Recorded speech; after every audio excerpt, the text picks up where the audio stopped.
जातिवाद बहुत है। जाति, हर लोग जात में फंसा हुआ है। तो तो जातियां खत्म कैसे होंगी? जाति ब्राह्मणवाद की देन है।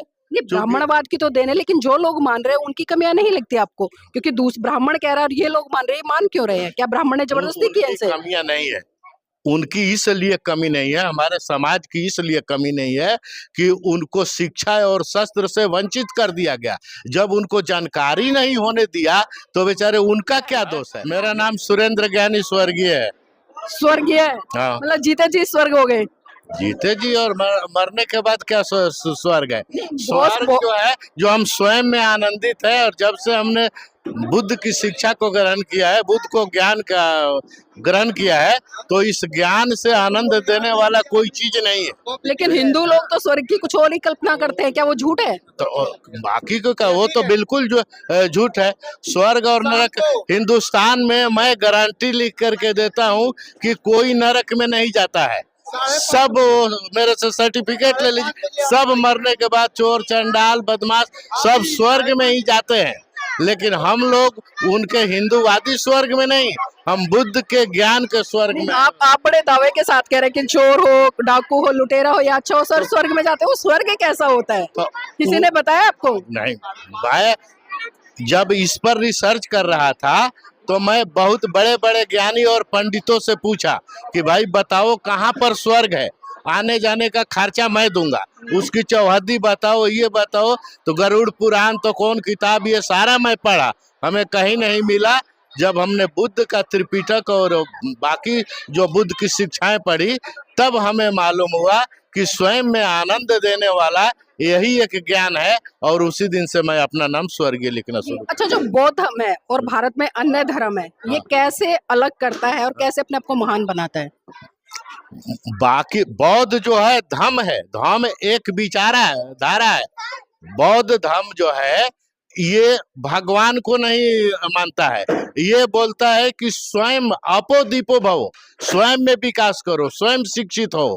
बाकी जो बोलता है कि तुमको सोचने समझने की जरूरत नहीं है, कोई एक वर्ग जो कह देता है बस उसी को मानो और उसी पर चलो, अपनी दिमाग का बत्ती जो है बंद करके रखो। इसलिए एक बंदर वाला हनुमान चालीसा पढ़ते हैं, उसके शुरू का ही श्लोक है, बुद्धिहीन तनु जानी के सुमिरो पवन। माने अपने को पहले बुद्धिहीन जान लो, बुद्धि का प्रयोग मत करो, इसके बाद इसको आप पढ़ना शुरू करो। बुद्धि का प्रयोग करने लग जाएंगे तो सवाल करना सीख जाएंगे ना। बुद्धि का जब आप प्रयोग करना शुरू कर दोगे तो बुद्ध बन जाओगे। और बुद्ध ने सारे को, जो दलितों को, शोषितों को, वंचितों को उत्थान किया, क्यों? ज्ञान के बल पर। जिसके पास ज्ञान आ जाएगा, बाबा साहब ने बोला था कि जिसके पास शिक्षा आ जाएगी वो शेर बन जाएगा, वो शेरने की दूध है। बिहार में कितना जातिवाद है? बिहार में तो जातिवाद बहुत है। जाति, हर लोग जात में फंसा हुआ है। तो जातियां खत्म कैसे होंगी? जाति ब्राह्मणवाद की देन है। ये ब्राह्मणवाद की तो देन है, लेकिन जो लोग मान रहे हैं उनकी कमियां नहीं लगती आपको? क्योंकि ब्राह्मण कह रहा है और ये लोग मान रहे हैं, मान क्यों रहे हैं? क्या ब्राह्मण ने जबरदस्ती की है इनसे? कमियां नहीं है, उनकी इसलिए कमी नहीं है, हमारे समाज की इसलिए कमी नहीं है कि उनको शिक्षा और शस्त्र से वंचित कर दिया गया। जब उनको जानकारी नहीं होने दिया तो बेचारे उनका क्या दोष है। लेकिन हम लोग अभी लगे हैं, जितना समझ में आता उनको हम समझाते हैं, और तब जो है थोड़ी बहुत तो ये टूट रहा है। और जब कारवां चल दिया है तो ये जैसे वो तिलका मांझी थे, और जो पहाड़ को तोड़े थे, तो हाँ दशरथ मांझी थे, तो पहाड़ को देख करके तो सबको डर लगता, लेकिन उन्होंने फावड़ा से तोड़ करके रास्ता बना दिया। तो हम जो भी निकल चुके हैं, आज नहीं तो कल जातिवाद टूटेगा और बुद्ध का दीपक भारत में जलते रहेगा। अच्छा, अगर हम बात करें भगवान बुद्ध के जीवन काल को, अगर हम उनका बचपन ले, सिद्धार्थ के रूप में नेपाल के लुम्बिनी में उनका जन्म हुआ, वो वहां से चलकर आए, बोध गया में उन्हें ज्ञान की प्राप्ति हुई, सारनाथ में पहला धम्मोपदेश दिया और कुशीनगर में उनका महापरिनिर्वाण हुआ। लेकिन आज हम वर्तमान में अगर हम बात करें बिहार की या बोध गया के आसपास के क्षेत्रों की ही बात करें, क्योंकि मैं अभी काफी लंबा समय मैंने यहाँ पर बिताया है, पिछले 4-5 महीने पहले जब मैंने लोगों से जाके चर्चाएं की, तो लोग भगवान बुद्ध को नहीं जान रहे, उनकी आइडियोलॉजी को नहीं जाने। तो कारण क्या है? क्या उस तरह से जो प्रचार होना चाहिए था वो प्रचार नहीं हुआ है? और जो बुद्ध की धरती कहा जाता है यहाँ पर भारत को, लेकिन अभी मैं वर्तमान में बिहार में हूँ, क्योंकि शुरुआत तो यहीं से हुई है, तो यहाँ पर ये क्रांति सूखी कैसे रह गई? देखिए, जो बिहार का ये है, जब यहाँ पर पुष्यमित्र शुंग का शासन आया और ब्राह्मणवादी व्यवस्था आई, तो यहाँ के जो लोग थे सबसे पहले यही का वो विनाश शुरू किया, क्योंकि यहाँ पर वो बुद्ध का ज्ञान का बीज था और बीज को ही नष्ट करने के, इसलिए यहाँ के जो भी ज्ञानी थे बिहार को सबसे निकृष्ट राज्यों में उसने किया। और लेकिन सर ये तो पुष्य सुमित्र के समय की बात हुई, बहुत लंबा समय बीत गया है, बहुत लंबा समय, यानी कि अगर मैं बात करूं 2500-2600 साल बीत चुके हैं। हम 2500-2600 साल के इतिहास को लेकर के आज भी उसी बात का हवाला देते रहेंगे कि पुष्य सुमित्र ने पूरे धर्म को खत्म कर दिया। लेकिन उनके बाद कितने लोग भारत में आए, कितने बुद्धिजीवी लोग हैं, बड़े बड़े मंच लगाते हैं, लाखों करोड़ों रुपए खर्च करते हैं कार्यक्रमों पर, फिर भी भारत बुद्धिज्म की तरफ क्यों नहीं बढ़ पा रहा, और खासकर बिहार क्यों नहीं इस तरफ बढ़ रहा है? मैडम जी, बिहार इसलिए नहीं बढ़ रहा है, या भारत जो है बुद्धिज्म के रास्ते पर कम विकास कर रहा है, क्योंकि कुछ योद्धा लगे हुए हैं, उतना अभी हमारा समाज परिपक्व नहीं हुआ है।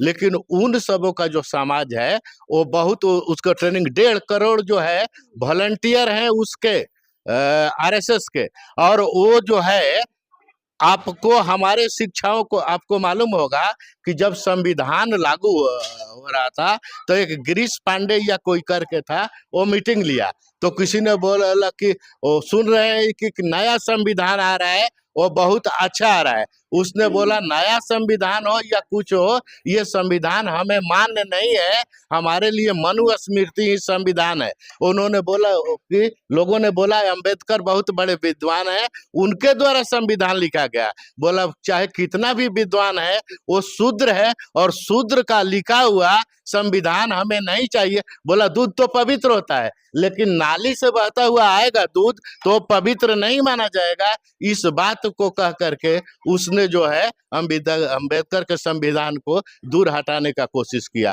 चलिए उन्होंने किया, आज भी बहुत सारे लोग ऐसे कह रहे हैं कि जो भारत का संविधान है डॉक्टर अंबेडकर ने नहीं लिखा, लेकिन आज तो डॉक्टर अंबेडकर के संविधान से पढ़ लिख कर लाखों करोड़ों लोग भारत में ऐसे, और खासकर बहुजन समाज से आने वाले लोग, लाखों जज मिल जाएंगे, लाखों वकील मिल जाएंगे, आपको लाखों आईएएस अधिकारी मिल जाएंगे, एसीपी मिल जाएंगे, डीसीपी मिल जाएंगे, लेकिन उसके बाद भी कहाँ कमियां हैं कि आज डॉक्टर अंबेडकर का संविधान खतरे में है, लोकतंत्र खतरे में है, और जो हक अधिकार है वो खतरे में। तो कमियां कहाँ है? आपको लगता नहीं कि जो बहुजन समाज के जागरूक लोग हैं उन्हें जिस तरह से, जिस गति से काम करना चाहिए था वो बेईमानी कर रहे हैं? मैडम, बाबा साहब ने आगरा में या कहीं बोला था कि हमें पढ़े लिखे लोगों ने धोखा दिया। तो क्या बाबा साहब ये बोल रहे थे कि हमें माने पढ़े लिखे लोग धोखेबाज होते हैं?